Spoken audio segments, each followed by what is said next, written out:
സ്വാഗതം top 10ലേക്ക്. El Nino ചതിച്ചു. Monsoon ഇനിയും വേണ്ടത്ര കനിഞ്ഞിട്ടില്ല. തന്നെയുമല്ല, കടന്നുപോയ കനത്ത വേനലിൽ സംസ്ഥാനത്ത് റെക്കോർഡുകൾ മറികടന്ന വൈദ്യുതി ഉപഭോഗമായിരുന്നു. വായ്പയായി വാങ്ങിയ വൈദ്യുതി ഇതര സംസ്ഥാനങ്ങൾക്ക് തിരിച്ചു നൽകേണ്ടതുണ്ട്. താൽക്കാലികമായിട്ടാണെങ്കിലും പരിമിതമായ വൈദ്യുതി നിയന്ത്രണമല്ലാതെ മറ്റു വഴിയില്ലെന്ന് തന്നെയാണ് KECBയുടെ നിലപാട്. കാലവർഷം വേണ്ടത്ര കനിഞ്ഞില്ലെങ്കിൽ, വൈദ്യുതി ഉപഭോഗത്തിൽ കരുതലില്ലെങ്കിൽ ഒരുപക്ഷെ ജൂൺ 30 കഴിഞ്ഞും പ്രതിസന്ധി നീണ്ടേക്കാമെന്ന മുന്നറിയിപ്പും നൽകുന്നുണ്ട് KECB. വാർത്തകളൊക്കെ വിശദമായി നോക്കാം. ആദ്യം തലക്കെട്ടുകൾ.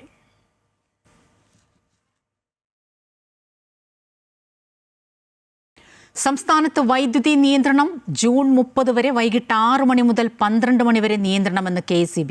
എൽ നിനോയ്ക്ക് പിന്നാലെ രാജ്യത്ത് മഴ കുറഞ്ഞത് വൈദ്യുതി ഉൽപ്പാദനത്തെയും ലഭ്യതയെയും ബാധിച്ചുവെന്ന് വിശദീകരണം. ഉപയോഗം കുറഞ്ഞില്ല. സംസ്ഥാനത്ത് മഴ മുന്നറിയിപ്പ്.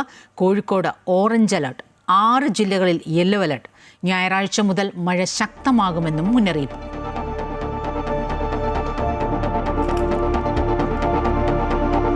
സംസ്ഥാനത്ത് ഒരു ഷിഗല്ല മരണം കൂടി. ഇന്ന് 12 കേസുകൾ റിപ്പോർട്ട് ചെയ്തു. 100-ലേറെ പേർക്ക് ഡെങ്കി. പാലക്കാട് ഡെങ്കിപ്പനി ബാധിച്ച് 1 മരണം. നിപയിൽ ആശ്വാസം. 2 പേരുടെ പരിശോധനാ ഫലം നെഗറ്റീവ്. പകർച്ചവ്യാധി പ്രതിരോധം ശക്തമാക്കാൻ സംസ്ഥാന സർക്കാർ. പ്രതിരോധത്തിന് 3 ദിവസം ഡ്രൈ ഡേ ആചരിക്കും. സ്കൂളുകളിലും ഓഫീസുകളിലും ശുചീകരണം നടത്തണമെന്ന് ആരോഗ്യമന്ത്രി. PM ശ്രീ പദ്ധതിയുമായി സംസ്ഥാന സർക്കാർ മുന്നോട്ട്. കരാർ വ്യവസ്ഥയിൽ ഇളവ് തേടും. തുടർ നടപടിക്ക് 4 അംഗ ഉപസമിതി. കഴിഞ്ഞ സർക്കാർ കരാർ ഒപ്പിട്ട് പണം വാങ്ങിയതിനാൽ പദ്ധതി തുടരുമെന്ന് മുഖ്യമന്ത്രി VD സതീശൻ. PM ശ്രീ ഫണ്ടിൽ നിന്ന് 1 രൂപ പോലും LDF സർക്കാർ വാങ്ങിയിട്ടില്ലെന്നും തെളിയിക്കാൻ മുഖ്യമന്ത്രിയെ വെല്ലുവിളിക്കുന്നുവെന്നും മുൻമന്ത്രി V ശിവൻകുട്ടി.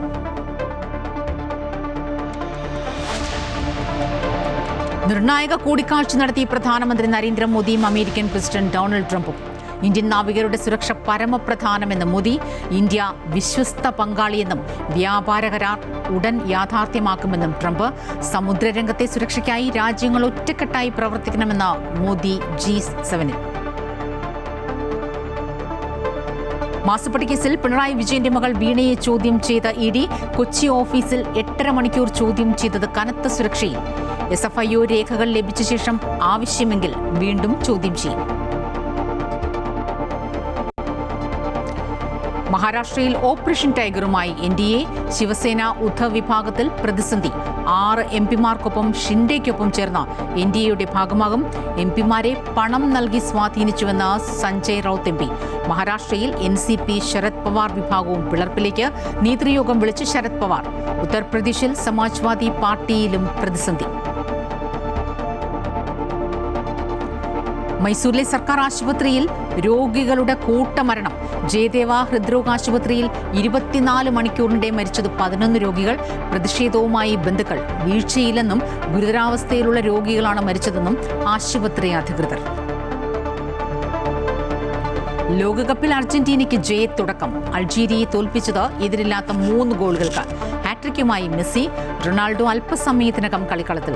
പോർച്ചുഗൽ കോങ്കോ മത്സരം രാത്രി 10:30 മുതൽ. അഫ്ഗാനിസ്ഥാനെതിരായ 2ാം ഏകദിനത്തിൽ ഇന്ത്യയ്ക്ക് ജയം. കാഫിർ സ്ക്രീൻഷോട്ട് കേസ് അന്വേഷണ ചുമതല മെറിൻ ജോസഫ് IPS-ന്. അറസ്റ്റിലായ CPM ലോക്കൽ കമ്മിറ്റി അംഗം ജിതിൻ ഭാസ്കറിന്റെ ജാമ്യാപേക്ഷ നാളെ കോടതിയിൽ. അന്വേഷണ സംഘത്തിന്റെ കസ്റ്റഡി അപേക്ഷയും പരിഗണിക്കും. വർഗീയ വിഷം പരത്താനുള്ള അജണ്ടയ്ക്ക് പിന്നിൽ CPM-ലെ ഉന്നതരെന്ന് ഷാഫി പറമ്പിൽ MP. CPM-ന്റെ മുഖം മൂടി അഴിഞ്ഞു വീണുവെന്ന് മുഖ്യമന്ത്രി VD Satheesan. Story of the day. കരിമ്പനയെ കാക്കും പ്രകൃതിയെ കാക്കാൻ. വീണ്ടും വൈദ്യുതി നിയന്ത്രണമാണ്. ഈ മാസം 30 വരെ വൈകിട്ട് 6 മുതൽ 12 വരെ മിതമായ സമയം നിയന്ത്രണം ഉണ്ടാകുമെന്നാണ് KECB അറിയിച്ചിരിക്കുന്നത്. പസഫിക് സമുദ്രത്തിൽ എൽ നിനോ പ്രതിഭാസം ശക്തി പ്രാപിച്ചതിന് പിന്നാലെ പൊതുവെ അന്തരീക്ഷ ഊഷ്മാവ് വർദ്ധിച്ചതോടെ രാജ്യത്ത് പൊതുവായും മഴയിൽ ഒരു ലഭ്യതക്കുറവുണ്ട്. സ്വാഭാവികമായും വൈദ്യുതി ലഭ്യതയിലും ഈ ഒരു കുറവ് പ്രതിഫലിക്കുന്നുണ്ട്. ഇതും ഒപ്പം സംസ്ഥാനത്ത് വൈദ്യുതി നിയന്ത്രണത്തിന് കാരണമായിട്ടുണ്ട്. മാത്രമല്ല, വൈകിയെത്തിയ കാലവർഷം ഇപ്പോൾ ദുർബലമാണ് എന്നതും വൈദ്യുതി പ്രതിസന്ധി കൂട്ടുമോ എന്ന ആശങ്കയും നിലനിൽക്കുന്നു. രാജ്യത്ത് മഴയുടെ ലഭ്യതയിൽ കുറവ് വരുത്തുന്ന എൽ നിനോ പ്രതിഭാസം മൂലം വൈദ്യുതി ഉൽപാദനം കുറഞ്ഞതാണ് സംസ്ഥാനത്തെയും വൈദ്യുത നിയന്ത്രണത്തിലേക്ക് എത്തിച്ചതെന്നാണ് വിശദീകരണം. ഈ മാസം 30 വരെ വൈകിട്ട് 6 മുതൽ 12 മണി വരെ മിതമായ അളവിൽ വൈദ്യുതി നിയന്ത്രണം ഏർപ്പെടുത്താനാണ് സർക്കാർ KECBക്ക് അനുമതി നൽകിയത്. മന്ത്രിയുടെ അധ്യക്ഷതയിൽ ചേർന്ന യോഗത്തിൽ നിലവിലെ സ്ഥിതി വിലയിരുത്തി. സംസ്ഥാനത്തെ വൈദ്യുതി ലഭ്യതയിൽ ആവശ്യമുള്ളതിനേക്കാൾ 900 മെഗാവാട്ടിന്റെ കുറവാണ് ഉള്ളത്. പവർ എക്സ്ചേഞ്ചിൽ നിന്നും മതിയായ വൈദ്യുതിയും ലഭിക്കുന്നില്ല. കൂടാതെ മാർച്ച് ഏപ്രിൽ മാസങ്ങളിൽ മറ്റ് സംസ്ഥാനങ്ങളിൽ നിന്നും വാങ്ങിയ വൈദ്യുതിയും ഈ മാസം 16 മുതൽ തിരികെ നൽകേണ്ടതുണ്ടെന്നും KECBയുടെ അറിയിപ്പിൽ പറയുന്നു. ഈ സാഹചര്യത്തിലാണ് സംസ്ഥാനത്തെ വൈദ്യുതി നിയന്ത്രണത്തിലേക്ക് പോകുന്നതെന്നാണ് KECB വിശദീകരിക്കുന്നത്. അമൃത ന്യൂസ്, തിരുവനന്തപുരം. അതേസമയം കാലവർഷം ശക്തമാകുമെന്ന മുന്നറിയിപ്പാണ് കാലാവസ്ഥാ നിരീക്ഷണ കേന്ദ്രം നൽകുന്നത്. 21 മുതൽ മഴ വീണ്ടും ശക്തമാകും. കോഴിക്കോട് ജില്ലയിൽ ഓറഞ്ച് അലർട്ടുണ്ട്. ഒറ്റപ്പെട്ടയിടങ്ങളിൽ അതിശക്തമായ മഴയ്ക്കുള്ള സാധ്യത പ്രവചിക്കുന്നുണ്ട്. ശക്തമായ കാറ്റിനും സാധ്യതയുണ്ട്. മലയോര തീരദേശ മേഖലകളിൽ താമസിക്കുന്നവർ ജാഗ്രത പാലിക്കണം. പത്തനംതിട്ട, കോട്ടയം, ഇടുക്കി, എറണാകുളം, തൃശൂർ, പാലക്കാട്, മലപ്പുറം ജില്ലകളിൽ നാളെ യെല്ലോ അലർട്ട് പ്രഖ്യാപിച്ചിട്ടുണ്ട്.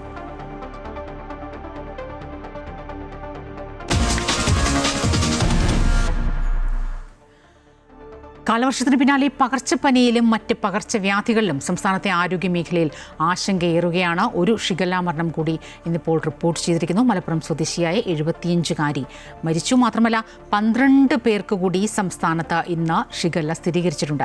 ഡെങ്കിപ്പനി ബാധിച്ച് പാലക്കാട് വീണ്ടും ഒരാൾ മരിച്ചു. 105 പേർക്ക് സംസ്ഥാനത്ത് ഇന്ന് മാത്രം ഡെങ്കിപ്പനി സ്ഥിരീകരിച്ചിട്ടുണ്ട്. പകർച്ചവ്യാധികളുടെ പശ്ചാത്തലത്തിൽ സംസ്ഥാനത്ത് 3 ദിവസം ഡ്രൈ ഡേ ആചരിക്കാൻ മന്ത്രി കെ മുരളീധരൻ നിർദ്ദേശം നൽകി. രജിത് ചേരുകയാണ് ഏറ്റവും പുതിയ വിവരങ്ങളുമായി. രജിത്, ആശങ്കയേറുന്ന ഒരു സാഹചര്യം തന്നെയാണ് ഇപ്പോഴത്തെ സംസ്ഥാനത്തിൻ്റെ ആരോഗ്യ മേഖലയിൽ. പകർച്ചപ്പനികളിൽ അതിൽ മരണമടക്കം കൂടുന്ന ഒരു സാഹചര്യമുണ്ട്. കടുത്ത കർശനമായ ജാഗ്രതാ നിർദ്ദേശം, ഒപ്പം പ്രതിരോധ പ്രവർത്തനങ്ങളുമായി മുന്നോട്ട് പോകേണ്ടതിൻ്റെ ആവശ്യകത തന്നെയല്ലേ കാണേണ്ടത്?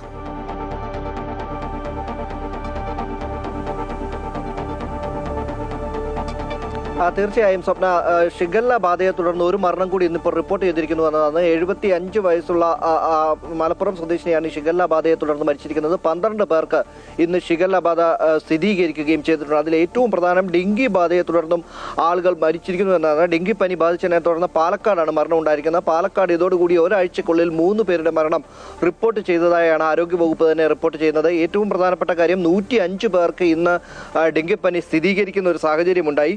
ഒപ്പമാണ് ഈ മഞ്ഞപ്പിത്ത ബാധ കൂടി പടർന്നു പിടിക്കുന്ന ഒരു സാഹചര്യം. 25 പേർക്കാണ് ഇന്നും മാത്രം മഞ്ഞപ്പിത്തം സ്ഥിരീകരിച്ചിരിക്കുന്നത്. കഴിഞ്ഞ ദിവസങ്ങളിലൊക്കെയായി കണക്കുകൾ നോക്കുകയാണെങ്കിൽ ഈ ഒരു മാസം തന്നെ 388 പേർക്ക് മഞ്ഞപ്പിത്ത ബാധ സ്ഥിരീകരിക്കുന്ന സാഹചര്യമാണ് ഉള്ളത്. രോഗബാധിതരാകുന്ന ആളുകൾക്ക് വേണ്ട നിർദ്ദേശങ്ങളൊക്കെ ആരോഗ്യ വകുപ്പിന്റെ ഭാഗത്തു നിന്നും ഉണ്ടാകുന്നുണ്ടെങ്കിൽ തന്നെ ഒപ്പം തന്നെ പ്രതിരോധ പ്രവർത്തനങ്ങളൊക്കെയും ആരോഗ്യ വകുപ്പിന്റെയും തദ്ദേശ സ്വയംഭരണ വകുപ്പിന്റെയും ഭാഗത്തു നിന്നും ഉണ്ടാകുന്നുണ്ടെങ്കിലും ഇവ നിയന്ത്രിക്കാൻ കഴിയുന്നില്ല എന്നത് തന്നെയാണ് ഏറ്റവും പ്രധാനപ്പെട്ട കാര്യം. അതിന്റെ ഭാഗമായി തന്നെ മഴക്കാലപൂർവ്വ ശുചീകരണങ്ങളുണ്ടായ പാളിച്ച കണക്കിലെടുത്തുകൊണ്ട് ഇന്ന് മന്ത്രിയുടെ നേതൃത്വത്തിൽ ജില്ലാ കളക്ടർമാരുടെയും അതുപോലെ തന്നെ ജില്ലാ മെഡിക്കൽ ഓഫീസർമാരുടെയും യോഗം ചേർന്ന് സ്ഥിതിഗതികൾ വിലയിരുത്തിയിരുന്നു. അതിന്റെ കൂടി അടിസ്ഥാനത്തിലാണ് ഇപ്പോൾ 3 ദിവസത്തേക്ക് ഡ്രൈ ഡേ ആചരിക്കാൻ തീരുമാനിച്ചിരിക്കുന്നത്. വെള്ളി, ശനി, ഞായർ ദിവസങ്ങളിലാണ് ഡ്രൈ ഡേ ആചരിക്കുക. വെള്ളിയാഴ്ച സ്കൂളുകൾ കേന്ദ്രീകരിച്ചുകൊണ്ട് ഡ്രൈ ഡേ ആചരിക്കാനാണ് ഇപ്പോൾ അറിയിച്ചിട്ടുള്ളത്. ശനിയാഴ്ചകളിൽ സർക്കാർ ഓഫീസുകളും അതുപോലുള്ള മറ്റു ഓഫീസുകളും കേന്ദ്രീകരിച്ച് ഡ്രൈ ഡേ ആചരിക്കുകയും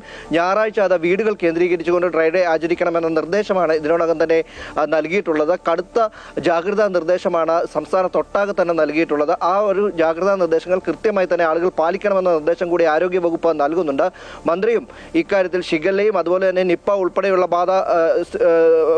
നിപ്പ പനി ഉൾപ്പെടെയുള്ള പടർന്നു പിടിക്കുന്ന ഒരു സാഹചര്യം കണക്കിലെടുത്തുകൊണ്ട് ശക്തമായ നിർദ്ദേശം ഇതിനോടകം തന്നെ നൽകിയിട്ടുണ്ട്. പ്രതിരോധ പ്രവർത്തനങ്ങളും ജാഗ്രതാ നിർദ്ദേശങ്ങളും നൽകാനാണ് മന്ത്രി നിർദ്ദേശം നൽകിയിരിക്കുന്നത്. നിപ്പയുടെ കാര്യത്തിലാണെങ്കിൽ ഇന്ന് നിപ്പ ബാധയെ തുടർന്ന് കോഴിക്കോട് ജില്ലയിൽ ചികിത്സയിലായിരുന്ന ഒരാൾക്ക് ലക്ഷണങ്ങൾ കുറഞ്ഞതിനെ തുടർന്ന് അദ്ദേഹം വീട്ടിലേക്ക് ആശുപത്രിയിൽ നിന്ന് ഡിസ്ചാർജ് ആയി പോയിട്ടുണ്ട്. ഒപ്പം തന്നെ അവിടെ കോഴിക്കോട് മെഡിക്കൽ കോളേജിൽ തന്നെ വെന്റിലേറ്ററിൽ ഒരാൾ കഴിയുന്നുണ്ട്. വളരെ ഗുരുതരാവസ്ഥയിൽ തന്നെ കഴിയുന്ന ആൾ ഇപ്പോഴും വെന്റിലേറ്ററിൽ തന്നെ തുടരുന്നു എന്നാണ് ഏറ്റവും പ്രധാനപ്പെട്ട കാര്യം. എന്തായാലും ഇന്ന് നിപ്പ ഒന്നും തന്നെ റിപ്പോർട്ട് ചെയ്യപ്പെടുന്ന ഒരു സാഹചര്യമില്ല. എന്തായാലും അക്കാര്യത്തിൽ ഒരു ആശ്വാസമുണ്ട്. എങ്കിലും കടുത്ത ജാഗ്രതാ നിർദ്ദേശം തന്നെയാണ് ജില്ലാ ഭരണകൂടങ്ങൾക്കും അതുപോലെ തന്നെ ആരോഗ്യ വകുപ്പും തദ്ദേശ സ്വയംഭരണ സ്ഥാപനങ്ങൾക്കും സർക്കാർ നൽകിയിട്ടുള്ളത്. കൃത്യമായും ആരോഗ്യവകുപ്പ് നൽകുന്ന അത്തരം ജാഗ്രതാ നിർദ്ദേശങ്ങളെല്ലാം എല്ലാവരും പാലിക്കണം, സുരക്ഷിതരായിരിക്കണം. എന്തായാലും കോഴിക്കോട് നിപ്പ ഭീതിയിൽ ആശ്വാസമെന്ന വാർത്ത പുറത്തു വരുന്നുണ്ട്. സമ്പർക്ക പട്ടികയിൽ ഉൾപ്പെട്ട ഒരാൾ കൂടി ആശുപത്രി വിട്ടിട്ടുണ്ട്. ഇതോടെ ഡിസ്ചാർജ് ചെയ്തവരുടെ എണ്ണം 5ആയി. 4 പേർ നിരീക്ഷണത്തിൽ കഴിയുകയാണ്. നിപ്പ ബാധിച്ച 43-കാരൻ്റെ സ്ഥിതിയിൽ മാറ്റമില്ല. വെന്റിലേറ്ററിൽ തന്നെ അദ്ദേഹം തുടരുന്നു.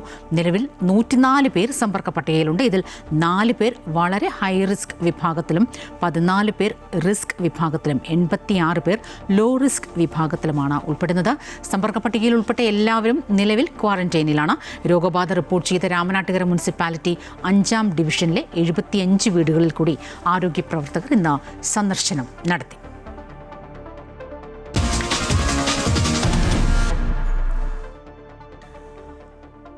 പിണറായി സർക്കാരിൻ്റെ അവസാന കാലത്ത് ഏറെ പഴികേട്ട പദ്ധതി വിദ്യാഭ്യാസ മേഖലയെ കേന്ദ്രത്തിന് അടിയറ വെച്ചുവെന്നും ഗൂഢാലോചനയെന്നും സി പി എം അതിൻ്റെ സഖ്യകക്ഷികളെയോ അല്ലെങ്കിൽ മന്ത്രിസഭയെയോ പോലും വിശ്വാസത്തിലെടുത്തില്ല എന്നുമൊക്കെ നിശ്ചിതമായ വിമർശനം ഉന്നയിച്ച അന്നത്തെ പ്രതിപക്ഷ നേതാവ് വി.ഡി. സതീശൻ. അദ്ദേഹം ഇന്ന് മുഖ്യമന്ത്രി പദത്തിലിരിക്കുമ്പോൾ PM ശ്രീയിൽ ഒരു യു-ടേൺ അടിക്കുകയാണ്. കരാർ ഒപ്പിട്ട് ഫണ്ട് വാങ്ങിയ ഇടത് സർക്കാർ ബാധ്യത തലയിലേക്കിട്ടെന്നും PM ശ്രീയിൽ തുടരാൻ നിർബന്ധിതരായിരിക്കുന്നു എന്നുമാണ് മുഖ്യമന്ത്രി ഇന്ന് മാധ്യമങ്ങളോട് വിശദീകരിച്ചത്. എന്തായാലും PM ശ്രീ പദ്ധതിയുമായി മുന്നോട്ട് പോകാൻ സംസ്ഥാനം തീരുമാനിച്ചിരിക്കുന്നു. അതും കൃത്യമായ നിർണായകമായ നിലപാടുകൾ കേന്ദ്രത്തിന് മുന്നിൽ വെച്ച് തന്നെയാണ്. കരിക്കുലം തീരുമാനിക്കാനും സ്കൂളുകളെ തിരഞ്ഞെടുക്കാനുമുള്ള അധികാരം സംസ്ഥാനത്തിന് നൽകണമെന്ന കരാറിൽ വ്യവസ്ഥ വയ്ക്കും. ഇക്കാര്യത്തിൽ കേന്ദ്രത്തോട് ഇളവുകൾ തേടാൻ 4-അംഗ മന്ത്രിസഭാ ഉപസമിതിയെയും നിശ്ചയിച്ചു. എന്നാൽ PM ശ്രീ ഫണ്ടിൽ നിന്ന് 1 രൂപ പോലും LDF സർക്കാർ വാങ്ങിയിട്ടില്ലെന്നും തെളിയിക്കാൻ മുഖ്യമന്ത്രിയെ വെല്ലുവിളിക്കുന്നതായും മുൻ വിദ്യാഭ്യാസ മന്ത്രി വി. ശിവൻകുട്ടി പറഞ്ഞു. പ്രതിപക്ഷത്തായിരുന്നപ്പോൾ PM ശ്രീക്കെതിരെ പ്രതിഷേധിച്ചവർ അധികാരത്തിൽ വന്നപ്പോൾ പദ്ധതി തുടരാൻ തീരുമാനിച്ചു. മുൻ സർക്കാർ എല്ലാ നടപടിക്രമങ്ങളും പാലിച്ച് കരാർ ഒപ്പിട്ടതിനാൽ പദ്ധതിയിൽ നിന്ന് പിന്മാറാനാകില്ലെന്നാണ് UDF സർക്കാർ വാദിക്കുന്നത്. കേരളം PM ശ്രീയുടെ ഭാഗമാകുകയും അതിൻ്റെ തുടർച്ചയായി SSK ഫണ്ട് 99 കോടിയോളം വാങ്ങുകയും ചെയ്തതിനാൽ പദ്ധതി തുടരാൻ സർക്കാർ നിർബന്ധിതരാണ് എന്ന് മുഖ്യമന്ത്രി. കഴിഞ്ഞ ഗവൺമെൻറ് PM ശ്രീ പദ്ധതിയിൽ ഒപ്പുവെച്ചിട്ടുണ്ടായിരുന്നു. അപ്പോൾ ഇപ്പോൾ കേരള ഗവൺമെൻറ് അതിൽ പങ്കാളിയാണ്. മാത്രമല്ല 99 കോടി രൂപയിലധികം അവിടെ നിന്ന് ഈ പദ്ധതിയുമായി ബന്ധപ്പെട്ട് വാങ്ങിച്ചിട്ടുണ്ട്. തടഞ്ഞു വെച്ച പണം തന്നിട്ടുണ്ട്. അതുകൂടാതെ ഒരു 106 കോടി രൂപ കേന്ദ്ര ഗവൺമെൻറ് അനുവദിച്ചിട്ടുണ്ട്. ഇതാണ് അതിൻ്റെ കാര്യം. എന്നാൽ ആശയപരമായി പദ്ധതിയോടുള്ള എതിർപ്പുകളിൽ 1 കരിക്കുലം തീരുമാനിക്കാനുള്ള സ്വാതന്ത്ര്യം സംസ്ഥാനത്തിനാണ്. 2 പദ്ധതി നടപ്പാക്കുന്ന സ്കൂളുകളെ തിരഞ്ഞെടുക്കുന്നതും സംസ്ഥാനമാണ്. ഇത് രണ്ടും കേന്ദ്രം അംഗീകരിച്ച് കരാറിൽ ഇളവ് വരുത്തണമെന്നാണ് സംസ്ഥാനം ആവശ്യപ്പെടുന്നത്. ഒരു കാരണവശാലും കരിക്കുലം സ്വാതന്ത്ര്യത്തിൽ, അത് തീരുമാനിക്കാനുള്ള സ്വാതന്ത്ര്യത്തിൽ, സംസ്ഥാന സർക്കാരിനുള്ള സ്വാതന്ത്ര്യത്തിൽ ഇടപെടാൻ ഒരു കാരണവശാലും അനുവദിക്കില്ല. 2 സ്കൂൾ സെലക്ഷൻ, അത് സംസ്ഥാന സർക്കാർ തന്നെ തീരുമാനിക്കും. ഇതിനായി മന്ത്രിമാരായ N. Shamsuddin, Roji M. John, PC Vishnunath, M. Liju എന്നീ 4-അംഗ മന്ത്രിസഭാ ഉപസമിതിയെ തീരുമാനിച്ചു. ഉപസമിതി റിപ്പോർട്ടിന് ശേഷമാകും തുടർ നടപടിയെന്നും മുഖ്യമന്ത്രി അറിയിച്ചു. അതേസമയം PM ശ്രീ ഫണ്ട് വാങ്ങിയെന്ന മുഖ്യമന്ത്രിയുടെ പ്രസ്താവന വസ്തുതാവിരുദ്ധമെന്ന് മുൻ വിദ്യാഭ്യാസ മന്ത്രി വി. ശിവൻകുട്ടി പറഞ്ഞു. PM ശ്രീയുടെ പേരിൽ 1 രൂപ പോലും LDF സർക്കാർ വാങ്ങിയിട്ടില്ലെന്നും തെളിയിക്കാൻ മുഖ്യമന്ത്രിയെ വെല്ലുവിളിക്കുന്നുവെന്നും മുൻ മന്ത്രി പറഞ്ഞു. അതേസമയം PM ശ്രീ നടപ്പാക്കാനാകില്ല എന്ന് ചൂണ്ടിക്കാട്ടി കേരളം ഇന്നേ വരെ കേന്ദ്രത്തിന് കത്തയച്ചിട്ടില്ല എന്നാണ് മുഖ്യമന്ത്രി പറയുന്നത്. എന്നാൽ പദ്ധതി നടപ്പാക്കാനാകില്ലെന്ന് പറഞ്ഞ് കത്തയച്ചതായി മുൻ വിദ്യാഭ്യാസ മന്ത്രി വാദിക്കുകയാണ്. അമൃത ന്യൂസ്, തിരുവനന്തപുരം. PM ശ്രീയിൽ വി.ഡി. സതീശൻ പറഞ്ഞത് വലിയ കളവെന്ന് CPM സംസ്ഥാന സെക്രട്ടറി M.V. ഗോവിന്ദൻ. കഴിഞ്ഞ സർക്കാർ പദ്ധതി മരവിപ്പിക്കുകയാണ് ചെയ്തത്. UDF സർക്കാർ BJPക്ക് കീഴടങ്ങിയിരിക്കുകയാണെന്നും കത്തയച്ചില്ല എന്ന് പറയുന്നത് മറ്റൊരു കളവാണെന്നും M.V. ഗോവിന്ദൻ പറഞ്ഞു. PM ശ്രീ പദ്ധതി ഒരു തരത്തിലും അനുവദിക്കാൻ പറ്റില്ല. കാവ്യവൽക്കരണത്തിന്റെ ഭാഗമായിട്ടുള്ള BJPയുമായിട്ട് CPIM ചേർന്ന് നടത്തുന്ന ഡീലാണ് എന്ന് പറഞ്ഞ അന്നത്തെ പ്രതിപക്ഷം ഇന്ന് ഭരണകക്ഷിയായി മാറിയപ്പോൾ അത് നടപ്പിലാക്കും എന്ന് മാത്രമല്ല വലിയ കളവാണ് പറയുന്നത്. അത് നടപ്പിലാക്കില്ല, മരവിപ്പിക്കുകയാണ് ചെയ്തിട്ടുള്ളത്.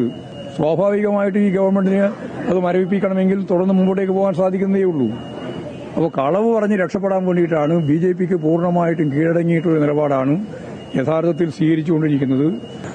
കത്തയച്ചു എന്നെല്ലാം എല്ലാ മാധ്യമങ്ങളുടെ കയ്യിലുണ്ട് ലോകത്ത്. അതുകൊണ്ട് കത്തയച്ചില്ല എന്ന് പറയുന്നത് വേറൊരു കളവ്. PMശ്രീയിൽ ഉപസമിതിയെ വെച്ച് വിശദമായി കാര്യങ്ങൾ പഠിച്ച് മുന്നോട്ട് പോകുമെന്ന് മന്ത്രി PK കുഞ്ഞാലിക്കുട്ടി. PMശ്രീയിൽ ഒപ്പിട്ടു എന്നത് യാഥാർത്ഥ്യമാണ്. ഇനി എന്തു ചെയ്യാൻ കഴിയുമെന്ന് ആലോചിക്കും. മുൻ സർക്കാർ PMശ്രീ ഫണ്ട് വാങ്ങിയിട്ടുണ്ട് എന്നും കുഞ്ഞാലിക്കുട്ടി പറഞ്ഞു. ഉപസമിതി വെച്ച് കാര്യങ്ങൾ വിശദമായി പഠിക്കാനുള്ള തീരുമാനം ആയിട്ടുണ്ട്. ഇന്ന് ചീഫ് മിനിസ്റ്റർ പറഞ്ഞല്ലോ, നിലവിൽ ഒപ്പിട്ട സ്ഥിതിയാണ്, ഫണ്ട് വാങ്ങിയ സ്ഥിതിയുമാണ്. ഇനി എന്ത് ചെയ്യാൻ പറ്റും എന്നുള്ളത് നോക്കാനാണ് ഉപസമിതിയെ വെച്ചിരിക്കുന്നത്. കരിക്കുലം കാര്യത്തിൽ കേരളം മറ്റ് സംസ്ഥാനങ്ങളിൽ നിന്ന് വ്യത്യസ്തമായിരിക്കും. കേന്ദ്ര ഗവൺമെൻറ്റിൻ്റെ പോളിസികൾ കരിക്കുലത്തിൽ ഫ്രീഡമില്ലാത്ത സ്ഥിതി കേരളം ഒരിക്കലും അംഗീകരിക്കില്ല. ഒപ്പിട്ടത് കൊണ്ട് കമ്മിറ്റഡാണ് കഴിഞ്ഞ ഗവൺമെൻറ്. പക്ഷേ ഇനി എന്ത് ചെയ്യണം എന്നുള്ളത് വെച്ച കമ്മിറ്റി പരിശോധിക്കും. PMശ്രീയിൽ 4-അംഗ മന്ത്രിസഭാ ഉപസമിതിയുടെ റിപ്പോർട്ട് പുറത്തു വന്നതിന് ശേഷം സമസ്തയുടെ നിലപാട് അറിയിക്കാമെന്ന് സമസ്ത അധ്യക്ഷൻ ജിഫ്രി മുത്തുക്കോയ തങ്ങൾ. പദ്ധതി ചരിത്ര സത്യത്തിന് എതിരാണെങ്കിൽ സർക്കാർ പദ്ധതിയിൽ നിന്ന് പിന്മാറേണ്ടതല്ലേ എന്നും അദ്ദേഹം കൂട്ടിച്ചേർത്തു. മുന്നോട്ട് പോകുന്നില്ല. അവർ പറഞ്ഞ അവർ കമ്മിറ്റി നിശ്ചയിച്ചിരിക്കണം. അപ്പോൾ പഠിച്ച് ചെയ്യാന്നാണല്ലോ. അപ്പോൾ പഠിച്ച് ചെയ്യട്ടെ. അപ്പോൾ അതിൻ്റെ ശേഷം പറയാം മറുപടി. അത് നമ്മളെ മുഖ്യമന്ത്രിനോട് ചോദിക്കാം. അധികാരത്തിലെത്തിയാൽ എന്താക്കും പ്രത്യേകിച്ചെന്ന് പറഞ്ഞത്. ഇപ്പോൾ പറഞ്ഞതിനാണ് ഞാൻ മറുപടി പറഞ്ഞത്.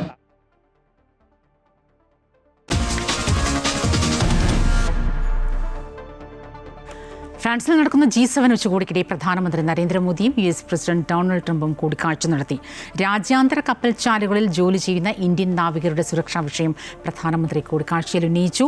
നരേന്ദ്രമോദിയെ മാലാഖയെന്ന് വിശേഷിപ്പിച്ച ട്രംപ് മോദി നേതൃത്വത്തിൽ ഉള്ളിടത്തോളം കാലം ഇന്ത്യ വലിയ വളർച്ച കൈവരിക്കുമെന്നും പറഞ്ഞു. വ്യാപാര നികുതി തർക്കം, റഷ്യൻ എണ്ണ ഇറക്കുമതി, ഹോർമുസ് കടലിടുക്കിലെ കപ്പലാക്രമണം തുടങ്ങി നിരവധി വിഷയങ്ങളിൽ തട്ടി ഇരു രാജ്യങ്ങളും തമ്മിലുള്ള നയതന്ത്ര ബന്ധം ഉലഞ്ഞിരിക്കെയാണ് ഇന്ത്യ US നേതൃത്വം കൂടിക്കാഴ്ച നടത്തിയത്. പ്രാദേശിക സുരക്ഷ, സമുദ്ര സുരക്ഷ, പശ്ചിമേഷ്യൻ സമാധാനം തുടങ്ങി നിരവധി വിഷയങ്ങൾ ഇരു നേതാക്കളും ചർച്ച ചെയ്തു. ഹോർമുസ് കടലിടുക്കിൽ ഉൾപ്പെടെ ജോലി ചെയ്യുന്ന ലക്ഷക്കണക്കിന് ഇന്ത്യൻ നാവികരുടെ സുരക്ഷ പരമപ്രധാനമാണെന്ന് മോദി കൂടിക്കാഴ്ചയിൽ ചൂണ്ടിക്കാട്ടി. വെള്ളിയാഴ്ച ഒപ്പുവയ്ക്കാൻ നിശ്ചയിച്ചിരിക്കുന്ന US ഇറാൻ കരാറിൽ ഈ വിഷയത്തിന് മുൻഗണന നൽകുമെന്ന് പ്രതീക്ഷിക്കുന്നതായും പ്രധാനമന്ത്രി പറഞ്ഞു. ഹോർമുസ് കടലിടുക്കിലൂടെയുള്ള ആഗോള വ്യാപാരം തടസ്സമില്ലാതെ ഉറപ്പാക്കേണ്ടതിന്റെ ആവശ്യകതയും കൂടിക്കാഴ്ചയിൽ ചൂണ്ടിക്കാണിച്ചു. പശ്ചിമേഷ്യയിൽ സമാധാനം പുനഃസ്ഥാപിക്കാൻ ട്രംപ് നടത്തുന്ന ശ്രമങ്ങളെ മോദി പ്രശംസിച്ചു. एक्सेलेंसी पश्चिम एशिया में शांति के जो प्रयास में प्रगति हुई है, इसके लिए मैं आपका अभिनंदन करता हूँ. മോദി ശാന്തനും സ്വാധീനമുള്ള നേതാവാണെന്നും മോദിയെ പോലെയാകാൻ തനിക്ക് കഴിയില്ലെന്നും ട്രംപ് പറഞ്ഞു. പശ്ചിമേഷ്യയിൽ ഇന്ത്യക്ക് വലിയ റോളുണ്ടെന്നും മോദി നേതാവായിരിക്കുമ്പോൾ ഇന്ത്യ സന്ദർശിക്കാൻ ആഗ്രഹമുണ്ടെന്നും ട്രംപ് വ്യക്തമാക്കി. ഇന്ത്യ ആക്രമിക്കപ്പെട്ടാൽ താൻ ഒപ്പമുണ്ടാകുമെന്നും എന്നാൽ മോദി ഇന്ത്യയുടെ ഭരണത്തലവനായി തുടരുകയാണെങ്കിൽ മാത്രമേ തനിക്ക് ഈ ഉറപ്പ് നൽകാൻ കഴിയൂ എന്നും ട്രംപ് പറഞ്ഞു. So you look at this man, I'll give you a lesson. He's the most beautiful looking man. He looks so nice. He's like an angel. But actually, he's as tough as he's a killer. I don't want to. He's a killer. He's as tough as they come. But he looks so good. So he gets you by surprise. Russia Ukraine യുദ്ധം എത്രയും വേഗം അവസാനിപ്പിക്കണമെന്നാണ് തന്റെ ആഗ്രഹമെന്ന് വ്യക്തമാക്കിയ Trump മുൻപ് താൻ 8 യുദ്ധങ്ങൾ അവസാനിപ്പിച്ചിട്ടുണ്ടെന്ന കാര്യവും യോഗത്തിൽ ആവർത്തിച്ചു. വിദേശകാര്യമന്ത്രി S ജയശങ്കർ, സുരക്ഷാ ഉപദേഷ്ടാവ് Ajit Doval, American secretary of state Marco Rubio തുടങ്ങിയവർ പങ്കെടുത്തു. News desk, Amrita news.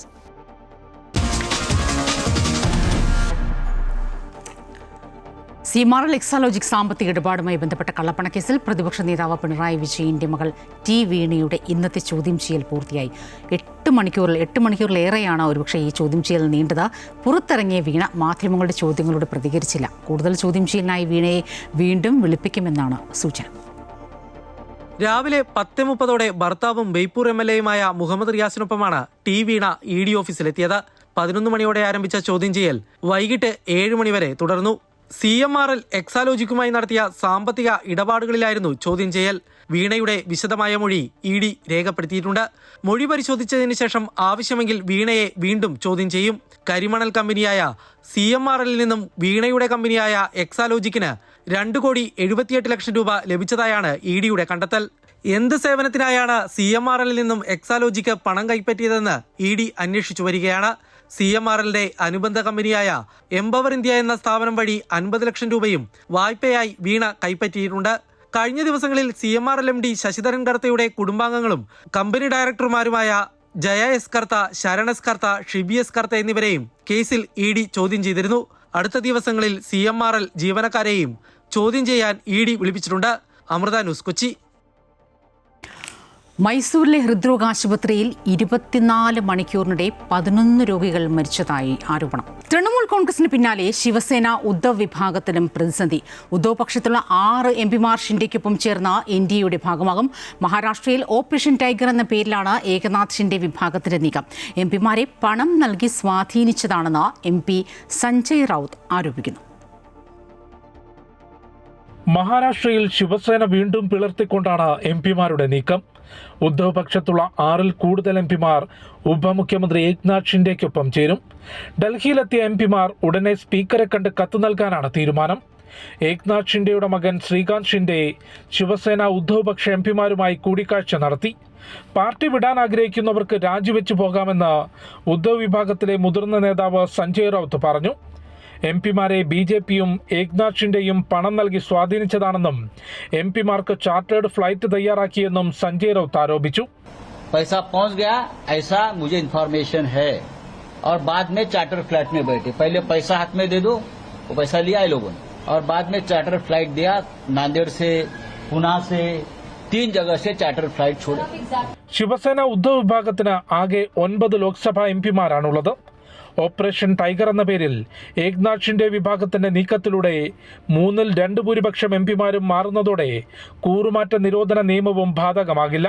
Trinamool Congress വിമത MPമാർക്കൊപ്പം ഉദ്ധവ് വിഭാഗം MPമാർ കൂടി എത്തുന്നതോടെ പാർലമെന്റിൽ BJP നേതൃത്വം നൽകുന്ന NDA കൂടുതൽ ശക്തമാകും. അമൃത ന്യൂസ്, ന്യൂഡൽഹി. മഹാരാഷ്ട്രയിൽ NCP ശരത് പവാർ വിഭാഗവും ഉത്തർപ്രദേശിൽ സമാജ്വാദി പാർട്ടിയും പിളർപ്പിലേക്കെന്ന് സൂചന. നിയമസഭാ തെരഞ്ഞെടുപ്പിന് മുൻപ് സമാജ്വാദി പാർട്ടിയിൽ പിളർപ്പുണ്ടാകാൻ സാധ്യതയുണ്ടെന്ന് UP മന്ത്രിയും സുഹേൽ ദേവ് ഭാരതീയ സമാജ്വാദി പാർട്ടി അധ്യക്ഷനുമായ ഓം പ്രകാശ് രാജ്വർമ്മ അവകാശപ്പെട്ടു. നിരവധി SP നേതാക്കൾ BJPയിൽ ചേരുമെന്നും ഓം പ്രകാശ് പറഞ്ഞു. എന്നാൽ പിളർപ്പിന്റെ സാധ്യത മുതിർന്ന സമാജ്വാദി പാർട്ടി നേതാക്കൾ തള്ളിയിട്ടുണ്ട്. പിളർപ്പിന് സാധ്യതയുണ്ടെന്ന അഭ്യൂഹത്തെ തുടർന്ന് NCP ശരത് പവാർ വിഭാഗം നേതൃയോഗം വിളിച്ചിട്ടുണ്ട്.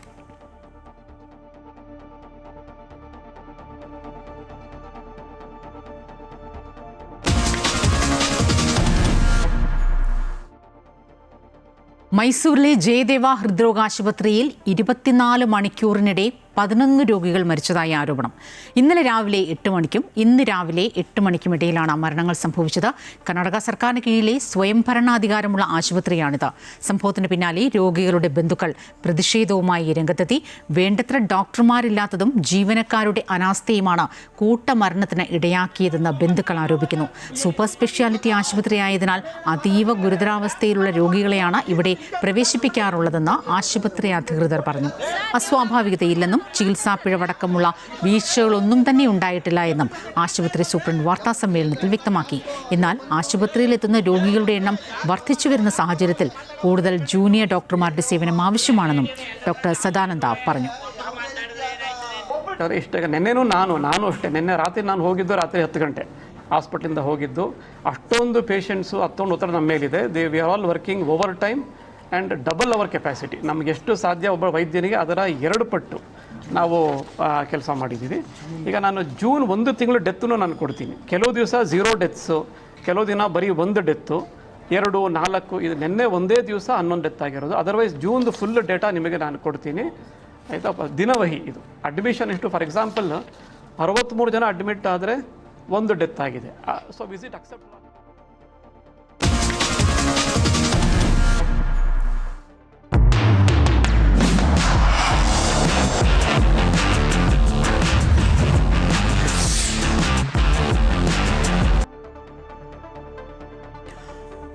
ലോകകപ്പിൽ ഏറ്റവും ആരാധകരുള്ള ടീമിലൊന്നായ പോർച്ചുഗൽ കളിക്കളത്തിൽ കോങ്കോയ്ക്കെതിരായ മത്സരം ഉടൻ ആരംഭിക്കും.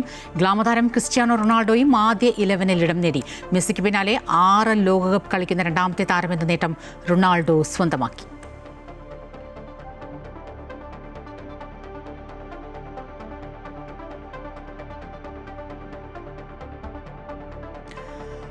ഫിഫ ലോകകപ്പിൽ ഗ്രൂപ്പ് ജെയിൽ അൾജീരിയക്കെതിരെ അർജന്റീനയ്ക്ക് മിന്നും ജയം. മെസ്സിയുടെ ഹാട്രിക്കിൽ എതിരില്ലാത്ത 3 ഗോളുകൾക്കാണ് ജയം. ഈ ലോകകപ്പിലെ ആദ്യ ഹാട്രിക്കാണ് ഇത്. കാൻസസ് സിറ്റി സ്റ്റേഡിയത്തെ ആവേശക്കടലാക്കി ഇത്തവണ തുടക്കം ഹാട്രിക്കോടെ. അർജന്റീനയുടെ ഗബ്രിയേൽ ബാറ്റിസ്റ്റൂട്ടയ്ക്ക് പിന്നാലെ ലോകകപ്പിൽ ഹാട്രിക് നേടുന്ന രണ്ടാമത്തെ അർജന്റീനൻ താരമായി പ്രിയപ്പെട്ടവരുടെ മിശിഹ. കരിയറിലെ ആദ്യ ഹാട്രിക്, അതും 200-ാം മത്സരത്തിൽ. ലോകകപ്പിൽ അടിച്ചു ചേർത്ത ഗോളുകളുടെ എണ്ണം 16 അങ്ങനെ ജർമ്മനിയുടെ മിറോസ്ലാവ് ക്ലോസയുടെ റെക്കോർഡിനൊപ്പം.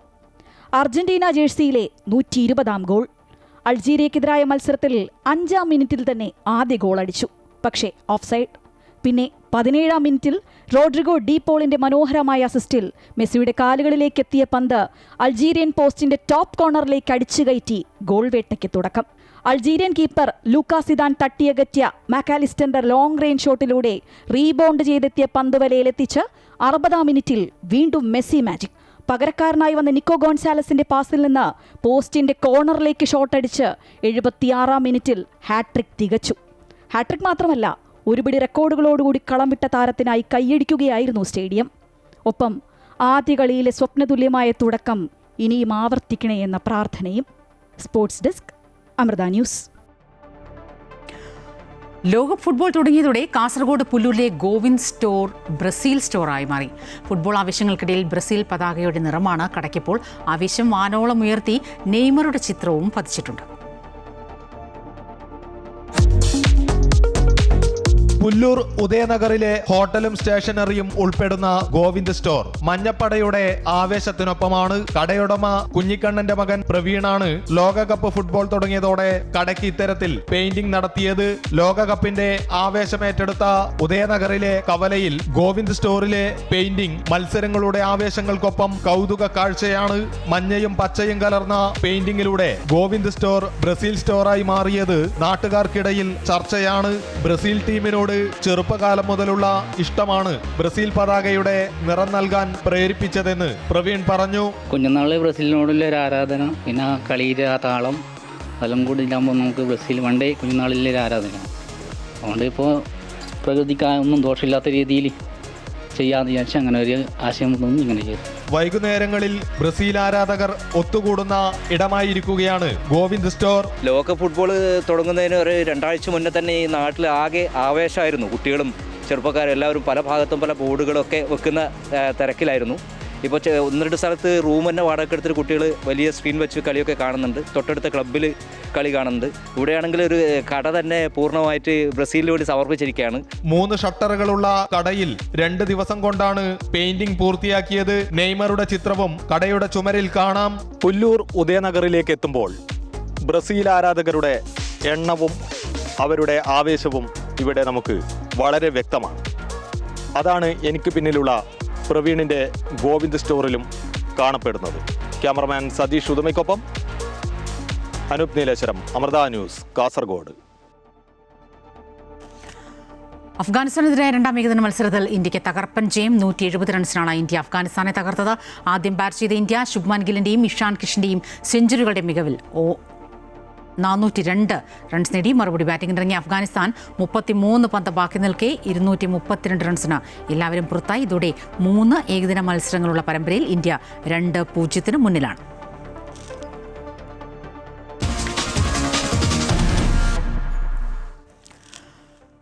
വടകര കാഫിർ സ്ക്രീൻഷോട്ട് കേസ് അന്വേഷണ ചുമതല ഇനി മെറിൻ ജോസഫ് IPSനാണ്.